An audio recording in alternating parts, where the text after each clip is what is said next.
Let's just jump right into this thing. UNC basketball. Barf. That was gross last night. That's how you follow up your Saturday performance against Pitt? That's how you follow it up? Were you feeling too good about yourself after a 1-point win at home against Pitt that you go on the road to Clemson and get stomped by 20? You were losing by as much as 28 in the game. My words, not theirs. They got bullied last night. Again, not my words, their words. We heard Hubert Davis, Seth Tremble. We'll hear audio from them coming up.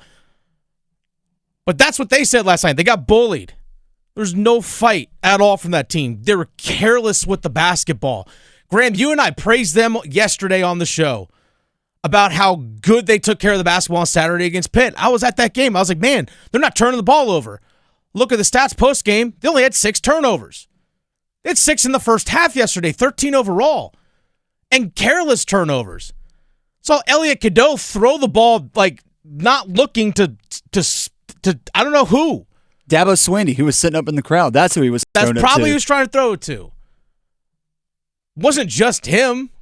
Saw careless turnovers by a ton of people. Ian Jackson, who's fighting through it right now as a freshman, had a bad sequence yesterday where he got beat on a backdoor cut. Drake Powell comes and actually blocks a shot to save him, coming from the weak side, and the loose ball's right there. Kind of tries to dribble up the court, but also forgets the basketball. Clemson gets it and scores.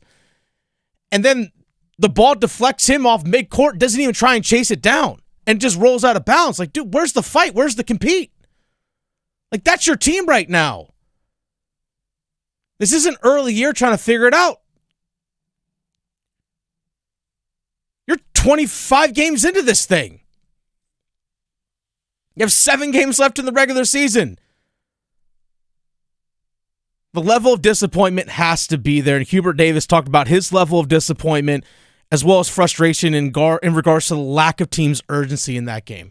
Yeah, one of the things that we talked about in the game is, and I think it was a question after the game on Saturday in regards to a sense of urgency. And I said, no, it's a sense of emergency. And that's the type of mindset that you have to have in your preparation, practice, and play every day. And it doesn't guarantee you that things will work out your way, but without it, you have no chance.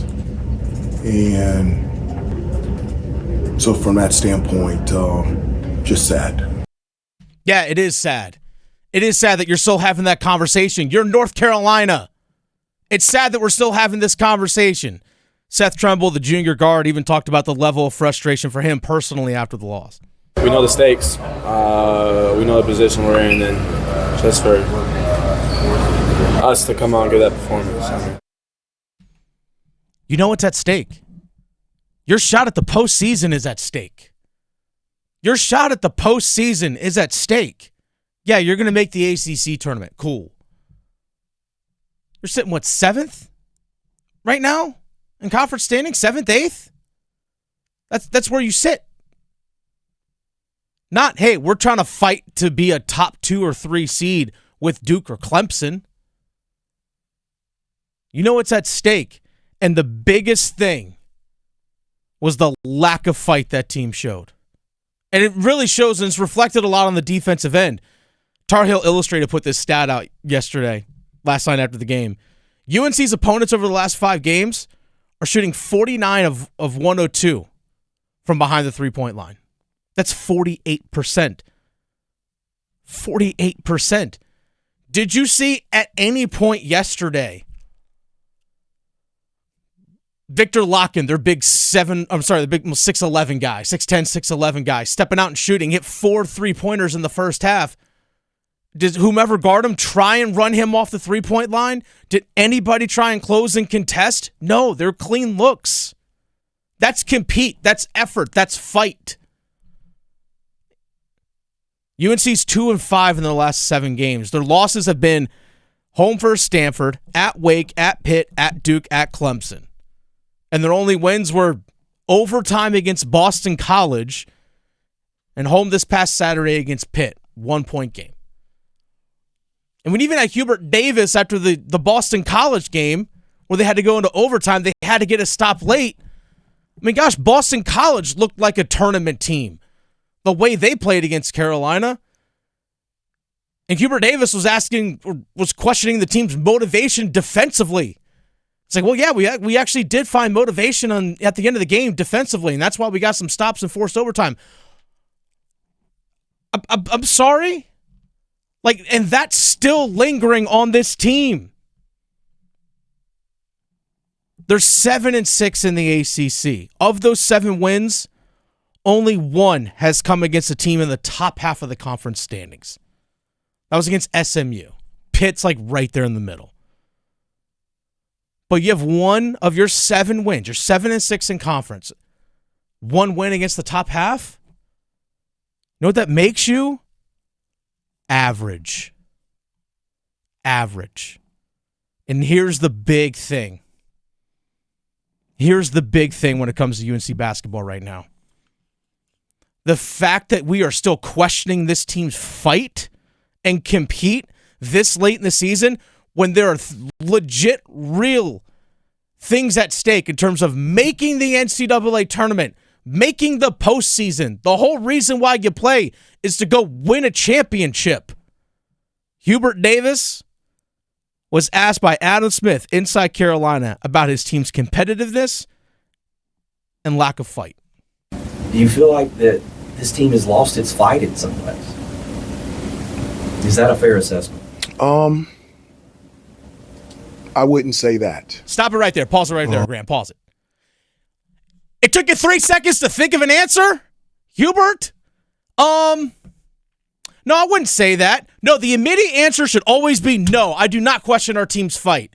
Even if you doubt it for real, you never let it out publicly.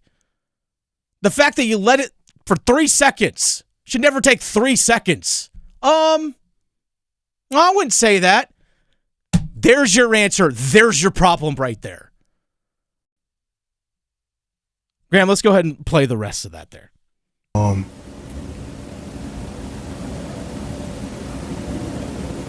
I would not say that.